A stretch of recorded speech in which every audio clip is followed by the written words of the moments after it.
नमस्कार दोस्तों, आपका स्वागत है हमारे इस चैनल में एडवोकेट कृष्ण कुमार त्रिपाठी। दोस्तों, एक तो रिक्वेस्ट करना चाहूँगा कि पहली बात तो ये कि मुझे आप लोग रात को 10 बजे के बाद कॉल ना लगाया करें, क्योंकि रात को 10 बजे के बाद भी मेरे पास फ़ोन आते हैं और फिर मुझे उनको मैसेज करना पड़ता है या फिर फ़ोन रिसीव करके बोलना पड़ता है कि आप सुबह लगा लेना। क्योंकि कई बार ऐसा हो चुका है, कुछ लोग रात को 12 साढ़े 12 बजे भी कॉल लगा देते हैं। मुझे मैसेज करना पड़ता है कि हम सुबह बात करेंगे। मुझे फ़ोन आप लगाते हैं तो रात को 10 बजे तक लगा लिया कीजिए, वो भी शाम को 6 से रात को 10 के बीच में।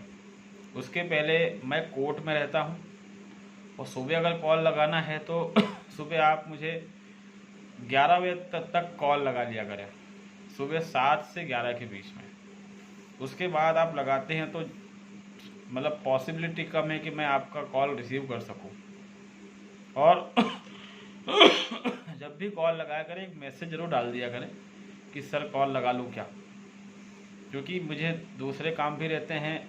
मैं भी यहाँ एमपी हाई कोर्ट में प्रैक्टिस करता हूँ, मेरे यहाँ के भी केस रहते हैं और उस पर मुझे ज़्यादा ध्यान देना पड़ता है। इसलिए ये मेरी रिक्वेस्ट है कि मुझे 10 के बाद आप कॉल ना करा करें। कई बार कई लोगों के कॉल आते हैं, मुझे काटना पड़ता है। कुछ लोग मैसेज के माध्यम से बात पूछते हैं कि सर कॉल लगा ले क्या, तो फिर मैं मना कर देता हूं कि अब कल सुबह ही बात करेंगे। दोस्तों, मेंटेनेंस केस की हम बात करेंगे।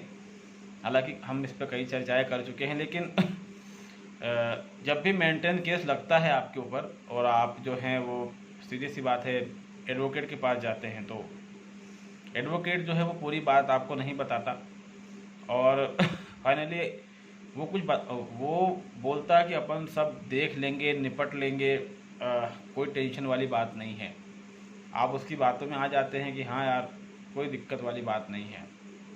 तो मेंटेनेंस में एक चीज़ ध्यान रखें कि हमारी तरफ से कहीं कोई लापरवाही ना की जाए। हम लापरवाही करते हैं अगर, तो उसका आगे हमको बहुत बुरा खामियाजा भुगतना पड़ेगा। अगर आप ये चाहते हैं, देखिए क्या है कि अगर आपकी वाइफ कमा नहीं रही है तो ये तो आपको मान के चलना पड़ेगा कि आपको कुछ ना कुछ तो देना पड़ेगा, ठीक है। आप सोचें कि आप ना दें या कोई वकील बोले कि अरे अपन सब देख लेंगे, आप चिंता मत करो, तो आप भी वकील साहब की बातों में आ जाते कि अरे बड़ा अच्छा वकील मिल गया मुझे, बस भगवान ही मिल गया, अब तो कुछ करना ही नहीं है। तो क्या है कि ऐसे बेवकूफ़ कोई आपको बनाए तो थोड़ा सावधान रहे। वकील ऐसी बातें इसलिए बोल देते हैं कि पहले उनको आपको फंसाना रहता है। एक बार कोई भी व्यक्ति एक बार एक वकील कर लेता है तो उसके लिए वकील चेंज कर पाना बहुत मुश्किल हो जाता है। इसका कारण ये रहता है कि वो अपने वकील को बहुत सारा पैसा वो दे चुका है एज ए फीस। मतलब किसी वकील के पास आपका केस साल 2 साल अगर चल गया तो आप कैलकुलेट करने जाएंगे तो मालूम पड़ता है कि कोई उसको आप लाखों रुपए दे चुके हैं। कभी 10,000, कभी 20,000, कभी 50,000। उसके अलावा वो बेवकूफ़ बना के छोटी मोटी चीज़ों में पैसा लेता ही रहता है आपसे। वो एप्लीकेशन लगानी है, उसमें इतना टिकट लगेगा, वो सर्टिफाइड कॉपी निकालनी है, उसमें ऐसा होगा। हमारे पास भी ऐसे केस आते हैं, लोग वकीलों ठग ठग के हमारे पास आ रहे हैं। हमें समझ में नहीं आता कि हम उनसे कैसे डील करें। तो मेंटेनेंस के मैं जो ये वीडियो में बना रहा हूँ, ये सिर्फ इस चीज़ के लिए बना रहा हूँ कि एक तो ये कि एडवोकेट के जाल में ना फंसे। वकील तो करना पड़ेगा आपको, और अच्छे वकील भी हैं समाज में, ऐसी बात नहीं है। और अगर आपका वकील अच्छा है तो उस पर विश्वास रखें और उसकी इज्जत करें, ठीक है। क्योंकि मैं ये घोषणा नहीं कर सकता कि हर वकील बुरा है, अच्छे वकील भी हैं, लोगों की हेल्प करते हैं, तो हमें पूरी तरीके से मायूस होने की ज़रूरत नहीं है।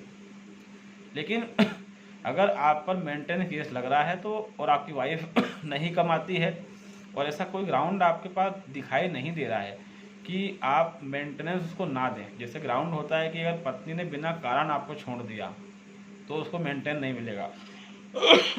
वाइफ अगर कैरेक्टरलेस है तो उसको मेंटेनेंस नहीं मिलेगा। और वाइफ अगर सफिशिएंट कमाती है या केपेबल है, कुछ भी है, तो उसको मेंटेनेंस नहीं मिलेगा। तो ये कंडीशन को साइड में रखें अगर, और ये तीनों ही कंडीशन लागू नहीं होती है तो मेंटेनेंस तो आप पर बंधेगा।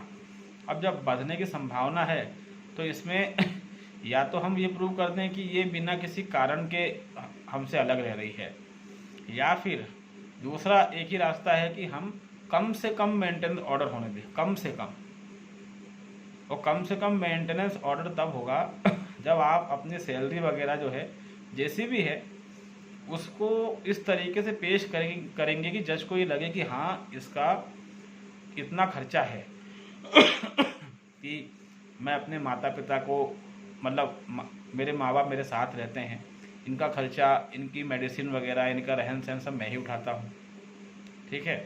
इसके अलावा मेरे पे जो भी आप पर लोन वगैरह हो वो, इसके अलावा जो दूसरी लाइबिलिटीज़ आपके ऊपर हैं वो, और इसके अलावा आप कुछ समाज सेवा का काम करते हैं तो उसको भी शो करें।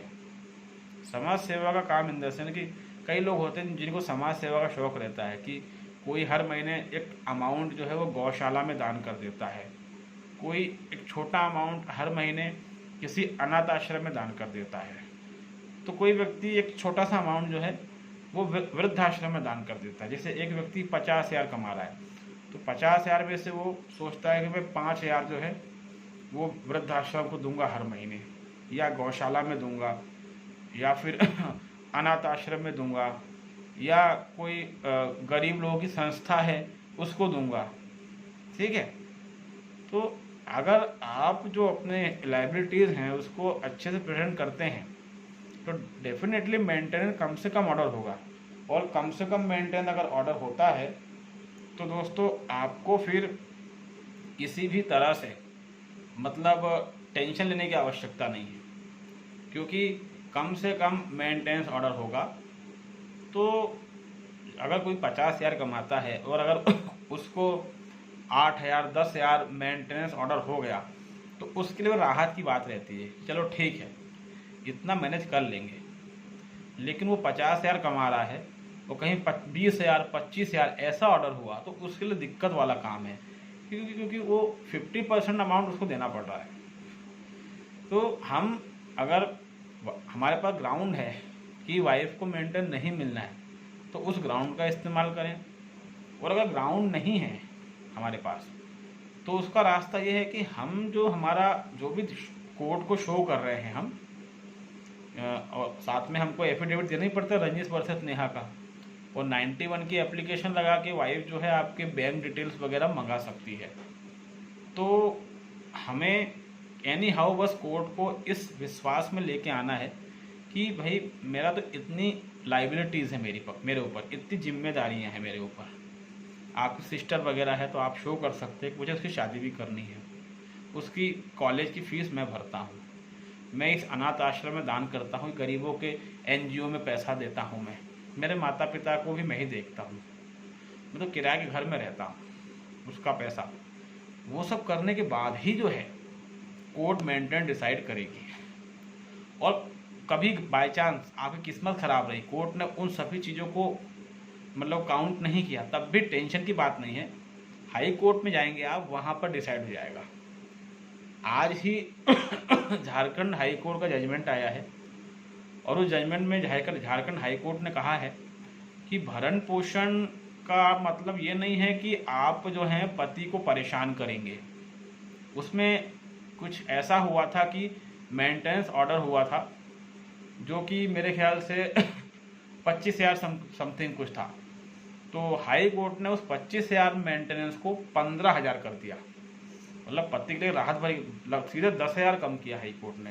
हाई कोर्ट ने सभी बिंदुओं को ध्यान देते हुए सीधे ये फैसला लिया कि ये जो ऑर्डर है ये गलत हुआ है, और हाई कोर्ट ने सीधे 10,000 रुपये मेंटेनेंस कम कर दिया। पति को काफ़ी राहत मिली, क्योंकि 25 से 15 करना मतलब कि हम कह रहे हैं कि 10,000 रुपये कम हो गया है, तो ये एक अच्छी चीज़ है। तो ये तभी पॉसिबल हो पाया जब हस्बैंड ने नीचे की कोर्ट में अपने अच्छे पॉइंट्स रखे थे।